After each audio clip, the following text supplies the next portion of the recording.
এ বাউল, তুই যদি তোর মায়ের বুকের দুধ খেয়ে থাকোস, কারি আসাদের সামনে আয়। 50 লাখ না 1 কোটি টাকা চ্যালেঞ্জ। হারামজাদা, কোরআনের ব্যাখ্যা জানোস না, অনুবাদ জানোস না, কেন কোরআনের অপব্যাখ্যা করস? চ্যালেঞ্জ গ্রহণ করলাম, যদি সূরা ফাতিহা তাই বাউল আবুল যদি আমার সঠিকভাবে শুনতে পারে, আমি 10 লক্ষ টাকা তার আমি পুরস্কার দিব। তুই যে কইছত আউয়াল মা খালাকাল কোরআন শরীফ কোন জায়গায় আছে? গাদার করে গাদা কোন জায়গায় আছে? আছে কোন জায়গায়? কোরআন শরীফের কোনো বর্ণনা তো নাই, হাদিস শরীফের কোনো বর্ণনা না। আন্তাজি ইস্তিদিতে খালি একটা ঘটনা বানায় নিজের মতো ফেল। বাউল গানের নামে গান গাছ করা কোনো সমস্যা তোদেরকে আমার বাধা দেই নাই, কিন্তু বাউল গানের নামে দাঁড়ায়া আল্লাহর নামে উল্টা পাল্টা কথা যারা বলবে, তাদের বিরুদ্ধে আমাদের মুসলমানদের অ্যাকশন হবে কি হবে না? আপনারা দেখেছেন এক ফাউল লোকে এদেরকে বলে বাউল। এখানে আলেমরা আছেন। বাউল শব্দের বাংলা অর্থ কিন্তু বড় মারাত্মক। আপনারা বাউল শব্দের অর্থ জানেন? বাউল মানে পেশাব। বাউল মানে কি? এরা নামটাও তাদের নিজেদের নাম চয়েস করছে খুব সুন্দর। বাউল, বাউল মানে কি? পেশাব। আমি তো বলি যারা এই বাউল গান বা বাউল সমাজের সাথে সম্পৃক্ত, এরা পেশাবের চাইতে আরো নিকৃষ্ট। একতারা, দুতারা, সেতারা, হারমোনিয়াম, পিয়ানো, যত আউল ফাউল আর বাউল আছে, এদের কুকীর্তি আর কুকর্মের কারণে এই জমিনের ভিতরে ভূমিকম্প হয়। আলেমরা যদি খেপে যায়, জালেমের এই দেশে ঠাঁই হবে না, এটাই সত্য। এবার বাউলদেরকে চ্যালেঞ্জ ছুড়ে মারলেন অনেক আলেমরাই। সম্মানিত ভিউয়ার্স, বাউল আবুল সরকার ঠিকমতো সূরা ফাতিহাও জানে না। সম্মানিত ভিউয়ার্স, আজকে আমি আপনাদেরকে কয়েকটা আলেমের বক্তব্য শোনাবো। তারা যে কথাগুলো বলেছে প্রত্যেকটা কথাই যুক্তিসঙ্গত। আসলে যারা বাউল গান করে এরা কতটুকু শিক্ষিত এটা আমার জানা নাই। সেটা যদি আপনাদের কারো জানা থাকে অবশ্যই কমেন্ট বক্সে দর্শক কমেন্ট করে জানিয়ে যাবেন। সম্মানিত দর্শক, চলমান ঘটনা আবুল সরকারকে নিয়ে কিন্তু সোশ্যাল মিডিয়াতে এখন বেশ আলোচনা এবং সমালোচনা চলতেছে। এবার বাউলদেরকে যে কোটি টাকার চ্যালেঞ্জ দিয়েছে, সম্মানিত দর্শক সেই ভিডিওগুলো আমি আপনাদেরকে দেখাচ্ছি। অবশ্যই আলেমদের এই কথাগুলো শুনে আপনাদের মূল্যবান মন্তব্য কমেন্ট বক্সে কমেন্ট করে জানাতে ভুলবেন না। সম্মানিত দর্শক, চলেন আগে আমরা সম্পূর্ণ কথাগুলা শুনে আসি আবুল সরকারকে নিয়ে যে তারা কথাগুলা বলেছে। বলাতে যেও না, সব বিষয়ে তোমরা নাক গলাও, বিষয়টা সুন্দর না। আমি পরিষ্কার হাদিসটা বহু আগে বলছি, কিন্তু অনেক কিছু বলতে গিয়েও থেমে থাকি, বলি না। পরিষ্কার হাদিসে আবু হুরায়রা রাদিয়াল্লাহু তাআলা আনহু আল্লাহর কাছে পানাহ চেয়েছে, ইমারাতুস সিবিয়ান, বাচ্চা লোকদের নেতৃত্ব থেকে আল্লাহর কাছে পানাহ চেয়েছে। আজকে আমরা দেখেছি যে লোকটা আল্লাহর বিরুদ্ধে গালি দিল, আল্লাহর মুখ আর এমন শব্দ বলছে যেটা আমি বলতে পারি না। শুনছেন না আপনি? এই সমস্ত পাগল ছাগলের পক্ষে তোমাদের বলতে হবে। আমি পরিষ্কার বলি, এটা বাংলাদেশের কোন সংস্কৃতি নয়। নেতার চাইতে দল যেমন বড়, দলের চাইতে আদর্শ যেমন বড়, আদর্শের চাইতে রাষ্ট্র যেমন বড়, রাষ্ট্রের চাইতে ইসলাম আমার কাছে কোটি কোটি কোটি গুণ বড়। আমার প্রিয় আল্লামাকে কোরআন নাকি তিনি অপব্যাখ্যা করছেন, এই জন্য ওনাকে প্রথম অ্যারেস্ট করা হয়। আল্লামা দেলোয়ার হোসেন সাইদি রহমতুল্লাহ আলাইহিকে অ্যারেস্ট করা হয়, কোরআন অপব্যাখ্যা করছে এই দায়ে নাকি প্রথম ওনাকে অ্যারেস্ট করা হয়। অথচ আপনি চিন্তা করেন সেই সময় এই সমস্ত সুশীল টুশীল এরা কই ছিল? আর আজকে দেখেন যখন বাউল অ্যারেস্ট করছে, আলেম ওলামারা একটু সোচ্চার হয়েছে, তখন সুশীলরা দেখলাম স্লোগান দিতেছে, মেয়ে সামনে আর পিছনে সব কলকিওয়ালা। এক কথায় বলা যায় গাঁজাখোর। এই গাঁজাখোরেরা তারা স্লোগান দিচ্ছে, ওলি আল্লাহ ওলিয়া উলিয়ার বাংলায় মৌলবাদের ঠাঁই নাই। বড় হাস্যকর কথা, যদি ওলিয়া উলিয়াদের বাংলায় যদি মৌলবাদের ঠাঁই না থাকে, তোর অস্তিত্ব থাকবে না, তোর অস্তিত্ব বিলীন হয়ে যাবে। এখনো তো মাছ শুরু হয় না মিয়া, টুকটাক হয়েছে আর কি। এগুলোর কোনো চরিত্র আছে? ছেলে মেয়ে সব একসাথে ডলাডলি। এই লালনের আস্তানা সহ তাকায় দেখেন, ওইখানে খ্রিস্টান মিশনারিরা অপতৎপরতা চালাইতেছে। আপনারা তো মনে করতেছেন সব ওলিয়া উলিয়া। কিসের ওলিয়া উলিয়া? তারা এরা ভণ্ড, এরা প্রতারক। এদের সঙ্গে ইসলামের কোনো সম্পর্ক, দেশের ইসলামের কোনো সম্পর্ক নেই। কিয়ামতের আগে এই সমস্ত ভূমিকম্প আসবে কেন? এই সমস্ত লোকদের কারণে। আপনি দেখবেন এক ভণ্ড, শুধুমাত্র এক আবুল সরকার না, যত আবুল আছে তার সাথে। ওরা কি মহারাজ? তোর মহারাজ বানাইলো কে? এইরকম যত আবুল টাবুল যেগুলো আছে, বাউল টাউল যেগুলো আছে, সবগুলোর ভিডিও একেবারে বাই ডকুমেন্ট, সবগুলোর ভিডিও এখন ফেসবুকে আপনারা খুঁজে খুঁজে দিবেন, যাতে করে এই জাতি সজাগ হয়ে যায়। নতুন করে যেন যাত্রাপালা আবার মাথা চালা দিয়ে উঠতে না পারে। সংস্কৃতির নাম করে আমরা আর তাদেরকে জাগতে দিব না। আপনারা জানলে অবাক হবেন, বাউল তত্ত্ব নিয়ে একটু পড়াশোনা করবেন। এরা কোনো ধর্ম পর্যন্ত মানে না, এবং যৌনাচার, কামাচার, এটাই তাদের মূল তত্ত্ব। এরা এইসব নিয়ে পড়ে থাকে। আপনারা দেখেছেন কিছুদিন আগে আবুল সরকার নামে এক বাউল সরাসরি আমার আল্লাহকে নিয়ে কটাক্ষ করেছে, আল্লাহকে গালি দিয়েছে। এদেশে যারা মুসলমান, আমি আশা করেছিলাম মুসলমানরা একটা তীব্র প্রতিবাদ করবে, কিন্তু আমি দেখলাম কেউ কেউ তাদের নিজেদের স্বার্থে এদের পক্ষাবলম্বন করেছে। আপনারা এখানে যারা আছেন ভাইয়েরা আমার, একটু ভেবে চিনতে বলেন তো, এই দেশে আপনার নেতা আপনার নেত্রীর নামে কেউ খারাপ কথা বললে আপনার খারাপ লাগে, কিন্তু আপনার রবের নামে আপনার রসুলের নামে কেউ খারাপ কথা বললে আপনার গায়ে লাগে না, খারাপ লাগে না? সামান্য ভোট আর ক্ষমতার জন্য তাদের পক্ষাবলম্বন করেন। আপনি তো মুসলমান নামদারি নিকৃষ্ট মুনাফিকের কি? আপনার কাছে নেতা নেত্রী বড় না আল্লাহ রসুল বড়?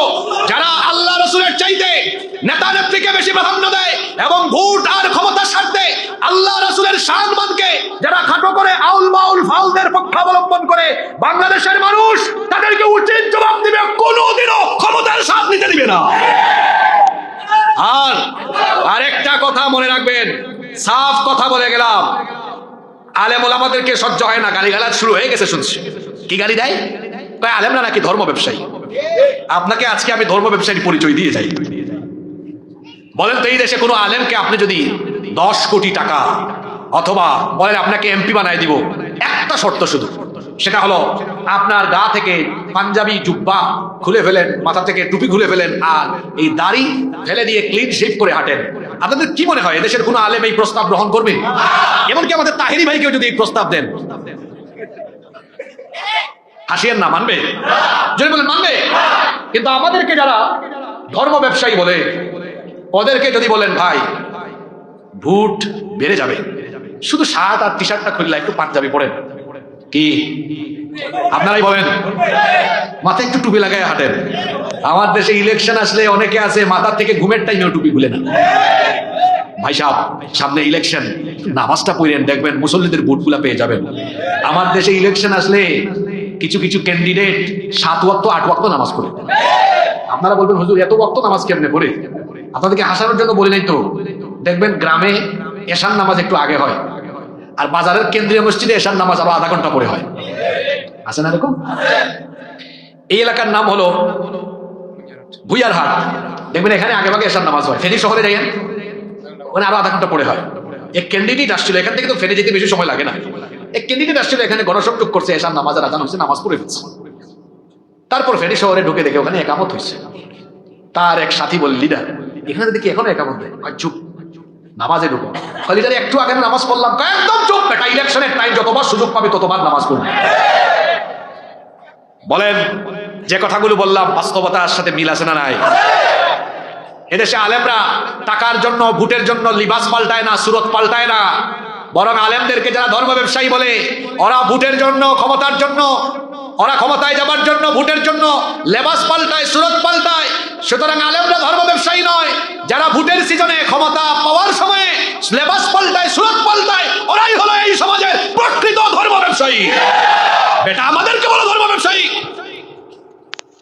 তোমার চেহারা আয়নায় গিয়ে দেখো, আয়নায় নিজেদের চেহারা দেখো।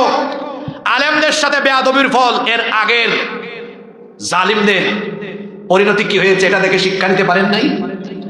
আলেমরা যখন কারো বিরুদ্ধে একজোট হয়ে যায়, সেখানে আর টিকে থাকা সম্ভব হয় না, মুশকিল হয়ে যায়। এই মাটি চিনতে হবে, এটা সেই মাটি। এখানে প্রতিদিন ফজরের আজান দিয়ে এই দেশে সূর্য উদয় হয়, সূর্যাস্তের সময় আবারও আজান হয়। এখানে লক্ষ লক্ষ মসজিদ মাদ্রাসা আছে, লক্ষ লক্ষ উলামা মাশায়েখ আছে। এদেশের মানুষ দল মত নির্বিশেষে আলেমদেরকে সম্মান করে, শ্রদ্ধা করে। সেই আলেমদেরকে সামান্য ক্ষমতার স্বার্থে যারা আলেমদের শানে বেয়াদবি করে, আজে বাজে শব্দ চয়ন করে, আমি সাবধান করে দিচ্ছি, এদেশে আলেমদের বিরুদ্ধে, ইসলামের বিরুদ্ধে গিয়ে কেউ ক্ষমতার চেয়ারে টিকতে পারবে না। এটা কশ্চিনকালেও সম্ভব না। এজন্য শব্দ চয়নে সতর্ক হন, আচার ব্যবহারে মার্জিত হন। প্রত্যেককে বলবো, এটা সকলের জন্য, আমি কারো নাম ধরে বলিনি। মজলুম থেকে উত্তরণ হয়ে আবার আমরা কেউ যেন নিজেদেরকে জালেমের ভূমিকায় নিয়ে না যাই। আল্লাহ আমাদেরকে হেফাজত করবে। এই হারামজাদার কত বড় সাহস! 18 কোটি মুসলমানের বাংলাদেশে এই দেশের মুসলমানরা 2-4 ওয়াক্ত নামাজ কম পড়তে পারে, 30টার জায়গায় রোজা 20টা 10টা কম রাখতে পারে। এই দেশের মুসলমান ইসলামের 2-1টা হুকুম আহকাম কম মানতে পারে।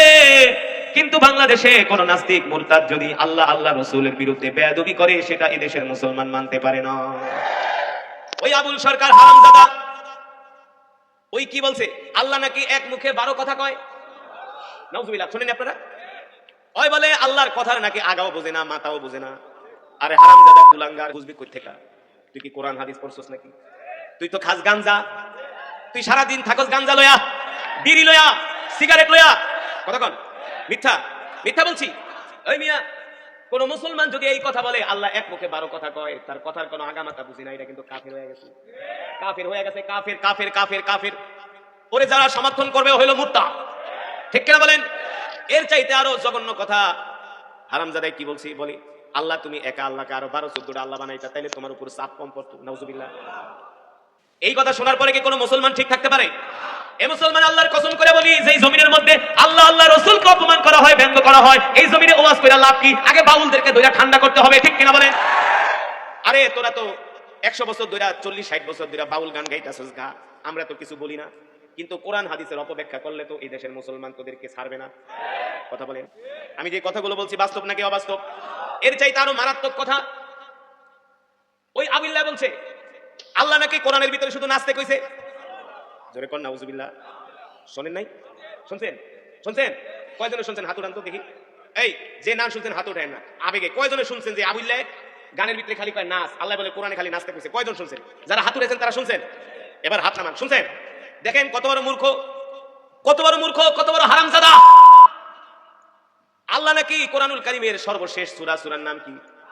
সূরাতুন নাস। আল্লাহ নাকি বলছে কুল আউযু বিরাব্বিন নাস, আবুল্লাহ কয় নাস। আল্লাহ নাকি বলছে কুল আউযু বিরাব্বিন নাস, আবুল্লাহ কয় এখনো কইছে নাস। মালিকিন নাস কয় এখনো কইছে নাস। ইলাহিন নাস কয় এখনো কইছে নাস। হাসেন? ওরে তো জুতা দিয়া পিড়াইতে পিড়াইতে মাইরা ফালান দরকার। ওরে যারা সমর্থন করে ওগুলারও মারা দরকার। এ বাউল, তুই যদি তোর মায়ের বুকের দুধ খায় থাকোস, কারি আসাদের সামনে আয়। 50 লাখ না 1 কোটি টাকা চ্যালেঞ্জ। হারামজাদা, কোরআনের ব্যাখ্যা জানোস না, অনুবাদ জানোস না, কেন কোরআনের অপব্যাখ্যা করস? কুল আউযু বিরাব্বিন নাস এর অর্থ কি নাসা? মালিকের নাস এর অর্থ কি নাসা? আস্তাগফিরুল্লাহ। এই সূরাটা কোন প্রেক্ষাপটে নাজিল হয়েছে এটা তো আগে বুঝতে হবে। হ্যাঁ, আমি ব্যক্তিগতভাবে লালনের আখড়া থেকে নিয়ে ফকিরদের বিভিন্ন আখড়া ঘুরে ঘুরে দেখেছি। আমি নিজের অভিজ্ঞতার কথা আপনাদের কাছে চাপিয়ে দিতে যাব না, তাদের বই পুস্তকের আলোকে বলবো। আমি জানার জন্য তাদের বিভিন্ন আখড়া আখড়া ঘুরেছি, যে বাউলদেরকে নিয়ে কিছু মিডিয়া, কিছু বুদ্ধিজীবী, কিছু লোক আমাদের সমাজে এত বেশি মাতামাতি করছেন, এবং তাদেরকে শুধু মুসলিম নয়, মুসলিমদের মধ্যে একেবারে আধ্যাত্মিক মুসলিম, মারেফতি মুসলিম যেটাকে বলে, এরকম মুসলিম হিসাবে তাদেরকে সমাজের সামনে সাব্যস্ত করার চেষ্টা করছে। বাউল হলো লোক সম্প্রদায়ের একটা সাধন ভজন গোষ্ঠী, যারা গ্রামে গঞ্জে গান গেয়ে ভিক্ষা করে বেড়ায়। বাউলরা কোনো মসজিদেও যায় না, কোনো মন্দিরেও যায় না, কোনো ধর্মগ্রন্থে তাদের বিশ্বাস নাই। বাউলরা সাধারণত নারী পুরুষ মিলে যৌনাচার করে, এটাই হলো তাদের ধর্ম, আর এটাই হলো তাদের সাধনা। এটা কার বক্তব্য? বাংলাপিডিয়ার বক্তব্য। ডক্টর আহমদ শরীফের বইতে বলা আছে, বাউলদের মূলত যে সাধনা, এদের কর্মকাণ্ড, এই সবগুলাই হলো মূলত যৌনাচার। বাস, যে বাউল এটা আলাদা একটা ধর্ম, এবং সেই ধর্মটার স্বরূপ কি? এদের কখনো কখনো দেখা যাবে নাস্তিকদের সাথে মিলে, কখনো কখনো দেখা যাবে আপনার মুশরিকদের সাথে মিলে, কখনো কখনো দেখা যাবে যে মুসলিমদের সুরে তারা কথা বলে, জগা খিচুড়ি চাই।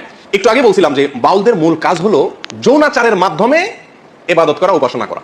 কিরকম যৌনাচারের মাধ্যমে ইবাদত করা, উপাসনা করা? বাউলদের সমস্ত কর্মকাণ্ড হলো দেহ কেন্দ্রিক, নিজের দেহ কেন্দ্রিক। মাথা থেকে পা পর্যন্ত যে দেহটা আছে না, এই দেহটা নিয়েই সমস্ত ইবাদত বন্দেগী। মসজিদ না, মাদ্রাসা না, কোরআন না, হাদিস না, হজ না, জাকাত না, রোজা না, নামাজ না, কিছু না। সমস্ত ইবাদত বন্দেগী, সমস্ত সাধনা, সমস্ত ইবাদত উপাসনা সবকিছু হলো এই দেহকে কেন্দ্র করে। প্রত্যেক বাউলদেরই কমপক্ষে একজন সাধন সঙ্গিনী থাকে, মহিলা, যার সঙ্গে বিয়ে হওয়া জরুরি না, আরেকজনের বউ হতে পারে। আমি বলতেছি না, তাদের বই পুস্তকের কথা। পরকিয়া তাদের ধর্মে বৈধ, গাঁজা পান করা তাদের সাধনায় বৈধ। বাউল ধর্মে পরকিয়া প্রেম জায়েজ আছে। আল্লাহর কসম, আমি নিজে যাচাই করে যশোরের এক গ্রামে গিয়ে সন্ধান পাইছি যে এখানে, এমনি অন্য কাজে গেছি, পরে শুনছি যে এখানে আপনার ফকিরদের আখড়া আছে। তো আমি দেখতে গেছি, একদিন না কয়েকদিন। আমাদের সমাজে বাউল বা ফকির এই নামে এক শ্রেণীর লোক আছে। তো এই বাউলদের সম্পর্কে আমাদের অনেকের পরিপূর্ণ ধারণা নাই যে এদের ধর্ম আসলে কি, এরা কি মুসলিম কিনা। সাধারণত আমাদের সমাজের মানুষ জানে বাউলরা সবাই কি মুসলিম। শুধু মুসলিমই না, আমাদের সমাজের একটা বিশেষ শ্রেণী চেষ্টা করে এই বাউলদেরকে মুসলিমদের খুব আফার ক্লাসের, একেবারে গোড়ার মুসলিম হিসাবে প্রমাণ করার। এবং সেজন্য আপনারা জানেন বাউলদের যে গানগুলো আছে, বাউল গান আছে না, এই বাউলদের গান কবিতাগুলোর মধ্যে প্রচুর পরিমাণ আরবি শব্দের ব্যবহার আছে। ইসলামের অনেক পরিভাষা সেখানে ব্যবহার করা হয়েছে। আর এটা দেখে আমরা অনেকেই তাদেরকে মুসলিম হিসাবে মনে করি। এবং শুধু মুসলিমই নয়, মুসলিমদের মধ্যে একেবারে আধ্যাত্মিক মুসলিম, আধ্যাত্মিক একেবারে মুসলিমদের মানে একেবারে গোড়ার গভীরের মুসলিম, এটা আমাদের সমাজের একটা শ্রেণীর লোক বাউলদেরকে মনে করেন। এবং শুধু তাই নয়, এই বাউলদেরকে মনে করা হয় এরা বিরাট বড় ওলি, এক একজন আল্লাহর অনেক বড় কি ওলি। বাউলদের মধ্যে সবচাইতে আলোচিত ব্যক্তি হলেন লালন শাহ। এই লালন শাহ যে তাকে যেখানে মাটি দেওয়া আছে কুষ্টিয়ার, এই জায়গাটাকে একসময় বলা হতো লালনের আখড়া। এরপরে ওই আখড়া না বলে ওটার নাম পরিবর্তন করে এখন বলা হচ্ছে ওটাকে লালনের মাজার। কি বলা হয় এখন? মাজার, ইসলামী পরিভাষা। এবং এই আখড়ায় সর্বকালে গাঞ্জা টাঞ্জা খাওয়া হইতো। এখন দেশের অনেক মানুষ সেখানে মান্নত করে, সিন্নি দেয়, ইত্যাদি ইত্যাদি করে। পৃথিবী ভাইরা, বিশেষ করে দক্ষিণাঞ্চলে কুষ্টিয়া, যশোর, মেহেরপুর, চুয়াডাঙ্গা, ঝিনাইদহ এই সমস্ত এলাকাতে একটু বেশি, অন্যান্য এলাকাতেও আছে। অনেক গ্রামাঞ্চলে মানুষ এই বাউল ফকির যারা, তাদের কাছে যায় বাচ্চা কাচ্চা অসুস্থ হলে, কোনো অসুবিধা পড়লে তাদের কাছ থেকে বিভিন্ন পড়া টড়া নিয়ে আসে। যায় কি যায় না? শুধু তাই নয়, বাউলদের বিভিন্ন গানকে আমাদের দেশের বিভিন্ন পাঠ্যপুস্তকে বাচ্চাদেরকে পড়ানো হয়, সেখানে পাঠ্যপুস্তকের অন্তর্ভুক্ত করে বাচ্চাদেরকে পড়ানো হয় বাউল গান। তাহলে বাংলাদেশের বেশিরভাগ মানুষ বাউল না, বাউলদের বাউলগিরি সাধারণ মানুষের ভিতরে নাই, কিন্তু যে কোনো ভাবে হোক সমাজে এটাকে মুসলমানদের একটা ধারা, মুসলমানদের একটা গ্রুপ হিসাবে সাব্যস্ত করার জন্য একটা শ্রেণী দীর্ঘদিন থেকে চেষ্টা করে আসছে। শুধু তাই নয়, আপনারা অনেকেই হয়তো জেনে থাকবেন, ভারতের কলকাতার পশ্চিমবঙ্গের একজন বড় উপন্যাসিক সুনীল গঙ্গোপাধ্যায়, তিনি লালনকে কেন্দ্র করে লালনের জীবনের উপর একটা উপন্যাস লিখেছেন। সে উপন্যাসটার নাম হলো মনের মানুষ। এই মনের মানুষ উপন্যাসটা, এটার আলোকে এটাকে স্ক্রিপ্ট হিসাবে নিয়ে একটা সিনেমা তৈরি করা হয়েছে কয়েক বছর আগে। সিনেমার নামও কি? মনের মানুষ। এই সিনেমাটা, এই ফিল্মটা তৈরি করেছেন, এটার পরিচালনা করেছেন কলকাতার গৌতম ঘোষ। এবং গৌতম ঘোষের সাথে সহযোগিতা করেছে আমাদের বাংলাদেশের চ্যানেল আইয়ের কর্ণধার ফরিদুর রেজা সাগর সাহেবের প্রতিষ্ঠান ইমপ্রেস টেলিফিল্ম। এই ইমপ্রেস টেলিফিল্ম আমাদের দেশের আর গৌতম ঘোষ এর যৌথ উদ্যোগে মনের মানুষ সিনেমা তৈরি হয়। এই সিনেমা লালন এবং বাউলদের জীবনাচারকে এই সিনেমার মাধ্যমে তুলে ধরা হয়েছে। এই সিনেমা যখন বের হয় তখন পত্রপত্রিকায় প্রচুর লেখালেখি হয়। লেখালেখি হলে আমার দৃষ্টি আকৃষ্ট হয় যে এত লেখালেখি হচ্ছে এটা নিয়ে, জিনিসটা কি। পরে আস্তে আস্তে দেখলাম যে এই সিনেমাটা এর কি, এটা বোঝানোর জন্য একবার চ্যানেল আইয়ের জনপ্রিয় একটা অনুষ্ঠান টকশো তৃতীয় মাত্রায় এখানে আনা হয়েছে। ফরিদুর রেজা সাগর সাহেবের উপস্থাপনা অনুষ্ঠানটা চলছিল এবং সেখানে আপনার আলোচনা করার জন্য উপস্থিত হয়েছিলেন সম্ভবত গৌতম ঘোষ। তখন তিনি এই সিনেমা সম্পর্কে বলতে গিয়ে বলতেছেন যে এটা সাধারণ কোনো সিনেমা না। সিনেমা মানে হলো গান, প্রেম, পিরিত, আলতু ফালতু এই সমস্ত না, এটা সেরকম কিছু না। এটা নামে সিনেমা হলো, এটা ভিন্ন কিছু। কি এটা? তো তিনি বলতে বলতে একটা পর্যায়ে বললেন, এটা সাধারণ কোনো ফিল্ম নয়, এটা একটা ধর্মগ্রন্থ। এটা একটা কি? ধর্মগ্রন্থ। কোরআন যেরকম একটা ধর্মগ্রন্থ, ইনজিল যেরকম একটা ধর্মগ্রন্থ, এই মনের মানুষ এটাও একটা কি? ধর্মগ্রন্থ। এবং এই সিনেমাকে কেন্দ্র করে এই কয়েকটা বেসরকারি চ্যানেলে বেশ কয়েকদিন ধরে কয়েকজন বাউলের মূল্যায়ন সাক্ষাৎকার প্রকাশ করছিল। সেখানে একবারে প্রকাশ্যে, আমি নিজের চোখে দেখেছি, প্রকাশ্যে একাধিক বাউল দাবি করছিলেন যে লালন হলেন মোহাম্মদ যেরকম আরবের নবী ছিলেন, লালন হলেন বাংলার নবী। এবং তার এই কথার সমর্থনে ওই মিডিয়ার রিপোর্টার বেশ অনেকগুলো যুক্তি খাড়া করছিলেন। ঘটনা এখানেই শেষ নয়।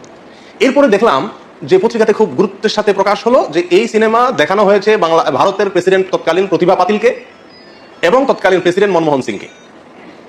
আচ্ছা, প্রেসিডেন্ট প্রধানমন্ত্রী একটা দেশের, তাদের সিনেমা দেখার ফাও টাইম আছে নাকি? কিন্তু তাদেরকে দেখানো হয়েছে। এবং ভারতের আরো অনেক গুরুত্বপূর্ণ ব্যক্তিকে দেখানো হয়েছে। বাংলাদেশে এই সিনেমাটা বাংলাদেশের প্রেসিডেন্টকে দেখানো হয়েছে, প্রধানমন্ত্রীকে দেখানো হয়েছে। কাকরাইলে একটা সিনেমা হল রিজার্ভ করে, ভাড়া করে, সেখানে বাংলাদেশের সংসদের তৎকালীন স্পিকার অ্যাডভোকেট আব্দুল হামিদ এবং 60 জন বিশিষ্ট এমপিকে এই সিনেমা দেখানো হয়েছে। শুধু তাই নয়, বাংলাদেশ ক্রিকেট দলের সদস্যদেরকেও এই সিনেমা দেখানো হয়েছে। ব্যাপার কি আছে এই সিনেমায়, কি আছে এই ফিল্মে, এই সিনেমাতে, যে এটা সমস্ত গুরুত্বপূর্ণ ব্যক্তিকে দেখানো হচ্ছে। তখন আমি চিন্তা করলাম তো এটাতে তো কিছু আছে। তো আমি সিনেমাটা দেখার খুব চেষ্টা করতেছিলাম কোথায় দেখা যায়। পরে একদিন প্রচার হলো যে চ্যানেল আইতে এটা দেখানো হবে। তো দেখলাম, দেখতে বসলাম এবং আগাগোড়া পুরা সময় ব্যয় করে খাতা কলম নিয়ে বসে কি আছে এটাতে লেখার জন্য বসে গেলাম। এই সিনেমাটা মনের মানুষ, এই সিনেমাটা যখন বিভিন্ন হলে চলতেছে বাংলাদেশে, তখন চ্যানেল আইয়ের স্ক্রল নিউজে ওইটার প্রচার হতো যে কোথায় কোথায় চলতেছে, যাতে করে মানুষ কি করতে পারে, দেখতে পারে। তো এত দেখানোর জন্য খায় সেই সিনেমাটা, এটা তো অন্য কোনো বাণিজ্যিক সিনেমার মতো না, অস্বাভাবিক। যাই হোক, তো এই সিনেমা দেখার পরে যা বুঝলাম সেটা হলো যে আসলে বাংলাদেশের সাধারণ মানুষেরা মুসলিম, এই মুসলিমদেরকে ভিন্ন একটা ধর্মে দীক্ষিত করার একটা চেষ্টার অংশ হলো এই সিনেমা। কথা বুঝে আসছে প্রিয়দিনী ভাইরা? অনেক বাউল শিল্পী আবুল সরকার গান বলতে গিয়ে আল্লাহকে নিয়ে কটূক্তি করেছে, এই সম্পর্কে যদি কিছু বলতেন। অশিক্ষিত মূর্খ, যাদের জ্ঞান নাই, যারা ইসলামের সত্যিকার এবং বাস্তবতা সম্পর্কে জানে না, তারা এই সমস্ত ভ্রান্ত মতবাদে বিশ্বাস করতে পারে। বাউল বা লালনের যে মতবাদ, এটা সম্পূর্ণরূপে একটা শিরকি, একটা কুফুরি মতবাদ, একটা নাস্তিক্য মোনা মতবাদ এবং একটা ইসলাম বিদ্বেষী প্রজেক্ট হচ্ছে বাউল এবং লালনের প্রজেক্ট। দুঃখজনক হলেও সত্য যে ইউনূস সরকারের অনেক কাজ ভালো হলেও এই সরকার লালনবাদকে অনেক প্রমোট করার চেষ্টা করেছে। কেননা এই সরকারের উপদেষ্টাগুলোর মধ্যে এক দুজন উপদেষ্টা আছে যারা হচ্ছে লালন মতবাদে বিশ্বাসী। এই লালন মতবাদে বিশ্বাসী উপদেষ্টাগুলোর কারণেই এই লালন মতবাদের এই বাউলরা এত বেশি আস্কারা পেয়েছে, এত বড় স্পর্ধা দেখিয়েছে যে বাংলাদেশের মাটিতে বসে আল্লাহ এবং রাসূল সাল্লাল্লাহু আলাইহি ওয়াসাল্লামের নামে, কোরআনের নামে, সূরা নাসের নামে, কোরআনের বিভিন্ন আয়াত এবং বাক্যের নামে চরম ধৃষ্টতাপূর্ণ বিকৃতি করার সাহস করেছে, যেটা আমি বলবো যে এই সরকারের কিছু উপদেষ্টার সায় দেওয়ার কারণে সম্ভব হয়েছে। এবং এখানে আপনাকে আরেকটা জিনিস মনে রাখতে হবে যে এগুলোর আলোকে ওয়াহাবি এবং সালাফি এই নামটাকে কিন্তু কালার করা হচ্ছে। তো এই নামটাকে কি শুধু আজকে কালার করা হয়েছে? না, ওই ব্রিটিশরা যেদিন থেকে ছিল সেই দিন থেকে এই কবর মাজার পূজা আর এই বাউল ফকির টকির এদের নিয়ে আমাদের কোনো সমস্যা ছিল না। ওই ব্রিটিশদেরও সমস্যা ছিল ওয়াহাবি সালাফি, কেননা তারা মুভমেন্টে বিশ্বাস করে, তারা সক্রিয় থাকে। তো এই যুগে এসেও আবার শুরু হয়েছে, আল্লাহ হেফাজত করুক। যে মাদ্রাসা মসজিদের উন্নতিকল্পে মাহফিল, তো এখানে সম্মানিত মোনাজাত হয়, এ বিষয়ে কিছু বলবেন? আল্লাহ হেফাজত করুক। আমাদের বক্তব্য স্পষ্ট, আমি আল্লাহর জন্য আপনাকে ভালোবাসি। প্রশ্ন, এক মাদ্রাসার উস্তাদ অন্য মাদ্রাসার উস্তাদকে দেখতে পারে না, এই বিষয়ে কি বলবেন? এটার জন্য এই বইটা পড়তে হবে, আল্লাহর পথে যাত্রা। এখানে হিংসার একটা অধ্যায় চমৎকার আলোচনা করা আছে। একজন বাউল ফাউল আবুল সরকার বারবার কয়েকবার আমার আল্লাহকে নিয়ে কটাক্ষ করেছে। এই সমস্ত বাউল ফাউলকে বাংলার জমিনে ঝুলায় পিটানো দরকার, ঠিক না বেঠি? আর প্রশাসন যদি ব্যর্থ হন, জনগণের কাছে ছেড়ে দেন, পিটায় সোজা করে দেবো, ঠিক না বেঠি? আমরা আল্লাহর জন্যই বাঁচি, আল্লাহর জন্যই মরি, আল্লাহর জন্য জীবন দিতে আমরা, আমাদের আশা ইচ্ছা আল্লাহর জন্য জীবন দিতে পারলে আমরা খুশি, আমাদেরকে ভয় দেখাইলাম না। কত নিকৃষ্ট! আল্লাহ বলতে উলাইকা কাল আনআমি বাল হুম আযাল, কুত্তার চেয়ে খারাপ বাউল, কুত্তার চেয়ে খারাপ আবু সরকার। আল্লাহর কথা উলাইকা কাল আনআম, আল্লাহ বলেন শুধু চতুষ্পদ জানোয়ারের মতো না, বাল হুম আযাল, এত খারাপ। কুত্তার নাফরমানি করে তুই করস। আল্লাহর বিরুদ্ধে এমন কিছু কথা বলেছে, সে আল্লাহকে বলল মুনাফিক, জোরে কোন নাউজুবিল্লাহ। আল্লাহকে এই কথা বললো, আল্লাহ যারা সৃষ্টি করলো সে আল্লাহর বিরুদ্ধে যায়। আল্লাহ কয় কাইফা তাকফুরুনা বিল্লাহ, কাইফ, আল্লাহ বলেন কাইফ, কিভাবে সম্ভব আমি আল্লাহর সাথে তোমরা এইভাবে বিরোধিতা করস? কিভাবে সম্ভব? যে আল্লাহ সৃষ্টি করছে আল্লাহর গালি দিচ্ছে। কয় আল্লাহ নাকি এক মুখে 10 কথা 3 কথা কয়, নাউজুবিল্লাহ। কোন আমি যেই কথাটা সে বলছে, এই বাউল, এই আবুল সরকার, এই কথাটা যদি আপনাদের সামনে বলাও পাপ, শোনাও পাপ মনে হয় আমার কাছে। এই সমস্ত কথা আল্লাহর ব্যাপারে সে কিভাবে বলে? এই সমস্ত বাউল ফোন একটা ছিল মমতাজ, এই আরেকটা মমতাজ ইবলিসের খালাতো ভাই, ইবলিস ওনাদেরকে দেখে ডরায়। ইবলিস আল্লাহর বিরুদ্ধে কথা কয় না, যে আল্লাহ মুনাফিক, এই সমস্ত কথা ইবলিস নদীর কইছে। এই সমস্ত বাউল এই আবুল সরকার বলছে। প্রশাসন এটা নিয়ে চিনিমিনি খেলবেন না। 2 দিন পরে আমাদের সমাজের সমস্যা কি জানেন? এই সমস্ত আউল ফাউল গুলো আল্লাহর বিপক্ষে কথা বইলা এরপর দেখে ইসলামের বিরুদ্ধে কাজ কিনা জেলেনে 3-4 দিন পরে ছেড়ে দেয়। এদের পক্ষেও সুপারিশ করে আবার কিছু নামদারি মুসলমান স্পষ্ট মুনাফিকেরা যারা এদের পক্ষে কথা বলবে। মুনাফিকদের সাথে এরপরে এই সমস্ত আল্লাহ বিরোধীদের সাথে আমাদের কোনো সম্পর্ক থাকতে পারে না। কত বড় জালেম, কত বড় নিকৃষ্ট! আল্লাহ বলতে উলাইকা কাল আনআমি বাল হুম আযাল, কুত্তার চেয়ে খারাপ বাউল, কুত্তার চেয়ে খারাপ আবু সরকার। আল্লাহর কথা উলাইকা কাল আনআম, আল্লাহ বলেন শুধু চতুষ্পদ জানোয়ারের মতো না, বাল হুম আযাল, এত খারাপ। কুত্তার নাফরমানি করে তুই করস। এই জন্য এই সমস্ত ব্যক্তিদেরকে এই কোনোভাবে যেন ছাড়া না হয়।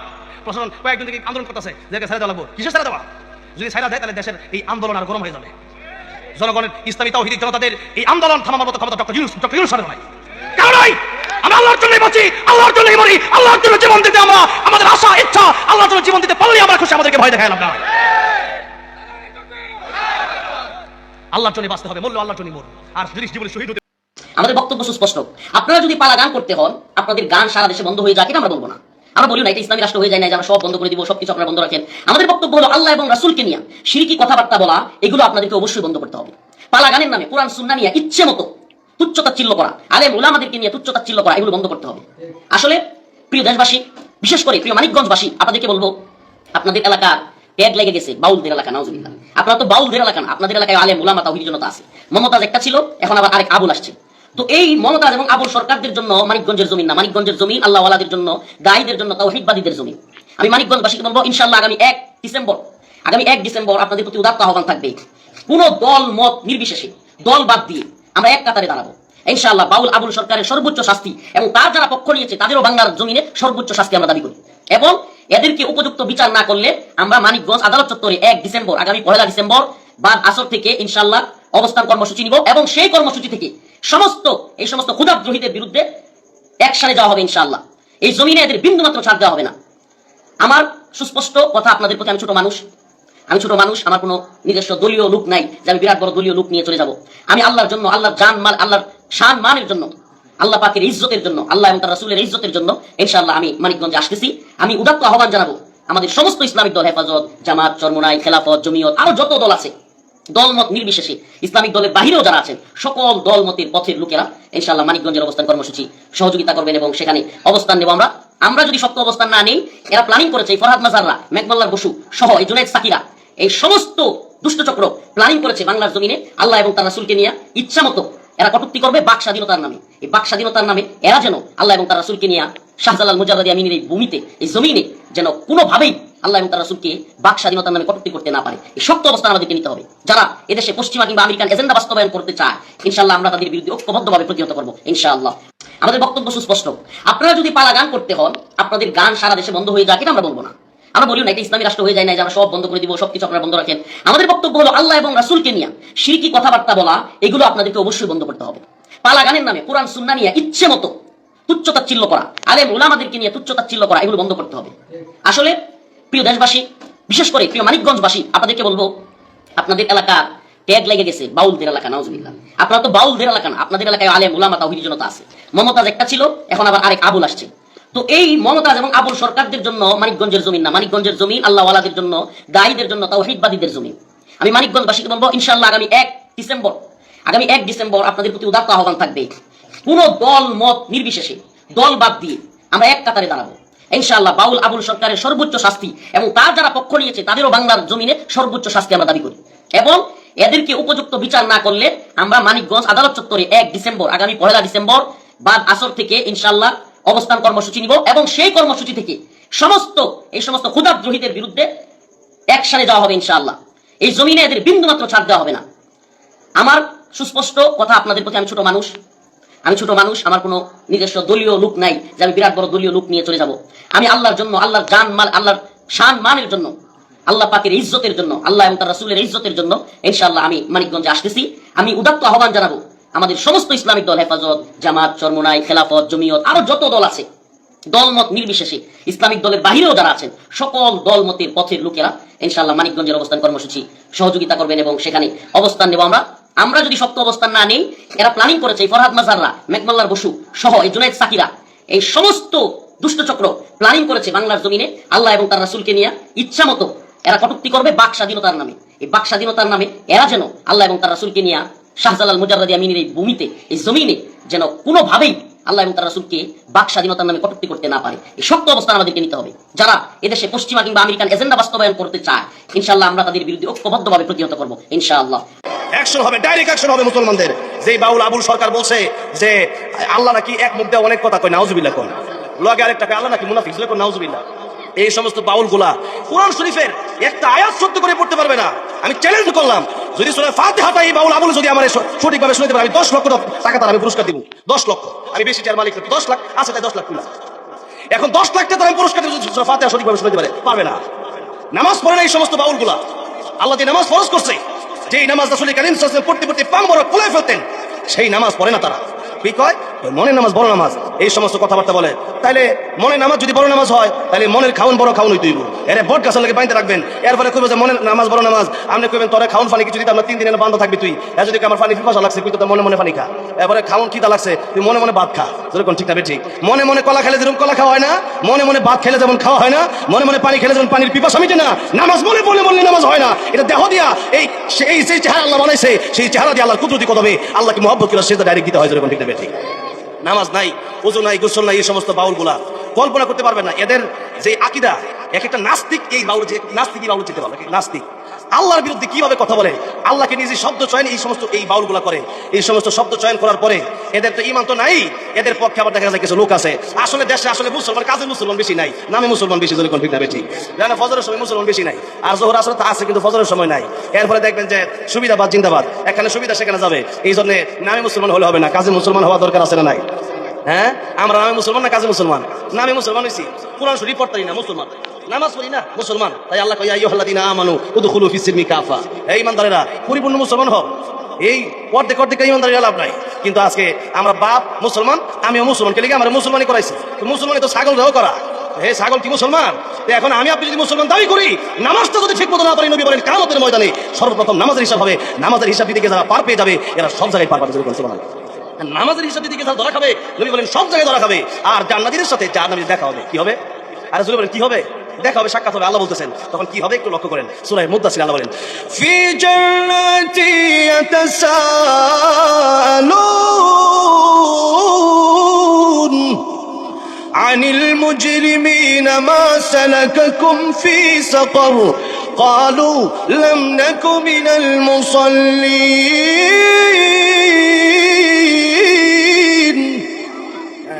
জান্নাতীদের সাথে জাহান্নামীদের দেখা হবে। তখন ইয়াতাসাআলুনা আনিল মুজরিমিন, জাহান্নামীদেরকে জান্নাতীরা জিজ্ঞাসা করে যে মা সালাকাকুম ফি সাকার, জাহান্নামে কেন গেলা? এক এলাকাতে ছিলাম, একসাথে ব্যবসা বাণিজ্য করছি, একসাথে ঘুরছি ফিরছি, তুমি জাহান্নামে আমি জান্নাতে, কারণটা কি? তখন কলু, তারা বলবে লাম নাকু মিনাল মুসাল্লিন, ফজরের সময় হয়ে গেছে গা, আজান দিয়ে দিচ্ছে, তুমি মসজিদে গিয়ে নামাজ পড়ছো আর আমি বাইট না টেনা ঘুমাইছি। কথাটা বোঝেন নাই? তুমি নামাজ পড়ছো, আমি পড়ি নাই। ওয়ালাম নাকু নুতআইমুল মিসকিন, এরপরে মিসকিনদের খাওয়ান দিই নাই, গরিব মানুষের খাবার দিই নাই। এরপরে ওয়া কুন্না নাখুদু মাআল খাইদিন, এরপরে অহেতুক আড্ডায়, অহেতুক বিভিন্ন গল্পের আড্ডায়, বিভিন্ন বিভিন্ন কি বেছে এগুলা, ওষুধ বেছে, এগুলা দিয়ে খারে খারে সময় কাটাইছি, সুবহানাল্লাহ বলার সময় পাই নাই। গীবত করছি, চা খাইছি, আর কইছি অমুক মিয়া বালানা, তমুক মিয়া বালানা। এই সমস্ত কাজ যারা করেন, গীবত যারা করেন, পরের পরনিন্দা যারা করেন, কবরের সবচেয়ে ভয়ঙ্কর আযাবের ভিতরে একটা আযাব তাদের হবে।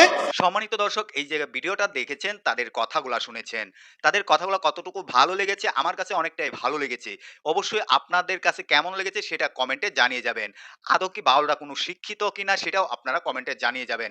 আলেমদের মতো শিক্ষিত কিনা বাউলরা অবশ্যই কমেন্টে জানাবেন। সম্মানিত ভিউয়ার্স, এই ভিডিওটা সর্বোচ্চ পরিমাণ শেয়ার করে সবাইকে দেখার সুযোগ করে দিবেন। সবাই ভালো থাকবেন, সুস্থ থাকবেন। পরবর্তী কোনো একটা ভিডিওতে আপনাদের সাথে দেখা হবে। আসসালামু আলাইকুম।